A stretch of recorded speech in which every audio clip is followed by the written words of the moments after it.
ఒక 90 రోజులు ఒక సవాలు స్వీకరించండి. ఎందుకంటే ఆయన లేఖన విలాసాలు ఇచ్చింది, మొదట మీరు నా నీతిని రాజ్యం వెతకండి, అడు తర్వాత అన్ని మీకు అనుగ్రహిస్తానన్నాడు. కాబట్టి ఒక 90 రోజుల పాటు మీకోసం ఏడవడం మానేయండి, మీకోసం ప్రార్థించడం మానండి, మీ అప్పులు, మీ బాధలు, మీ కష్టాల గురించి ఏడవడం మానేయండి.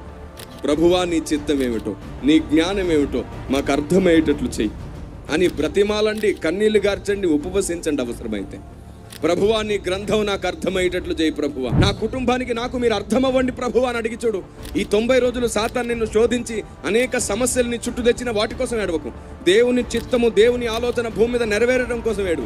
సంఘాలన్నీ నీ చిత్తం తెలుసుకోవాలని ఏడు. ప్రతి సేవకునికి దీర్ఘాయుష్యునిచ్చి వాడుకోమని అడుగు. ప్రతి సువార్థికునికి నీ వివేకం ఆలోచనిచ్చి వాడుకోమని అడుగు.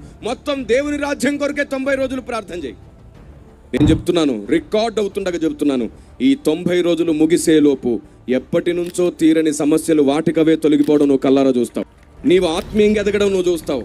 నీకు తెలియకుండానే నీ ప్రార్థన గది బలపడడం నువ్వు చూస్తావు. లోకులతో తక్కువ గడుపుతావు, దేవునితో ఎక్కువ గడుపుతావు. కొంచెం సమయం దొరికిన టైం పాస్ చేయవు, టైం యూజ్ చేయడానికి ప్రార్థన గదులోనికి పరిగెడతావు. కొంచెం టైం దొరికిన దేవుని గ్రంథం ఏం చెబుతుందో వినాలనుకుంటావు. కొంచెం టైం దొరికితే అయ్యగారికి చెప్తావు, అయ్యా బైబుల్ స్టడీ పెట్టండి, అయ్యా వాక్యాన్ని ధ్యానం చేసుకుందాం, అయ్యా ఉపవాస ప్రార్థన ప్రతిష్ఠించండి అని తృష్ణగుంటుంది నీ మనస్సు. 90 రోజుల్లో నీ జీవితంలో ఆత్మీయ చిగురు ప్రారంభమవుతుంది. సాతాను నిన్ను ముట్టడానికి సాధ్యం కానంత ఎత్తుకు ఎదగాలి నువ్వు. దేవునికి స్తోత్రం కలుగునుగాక.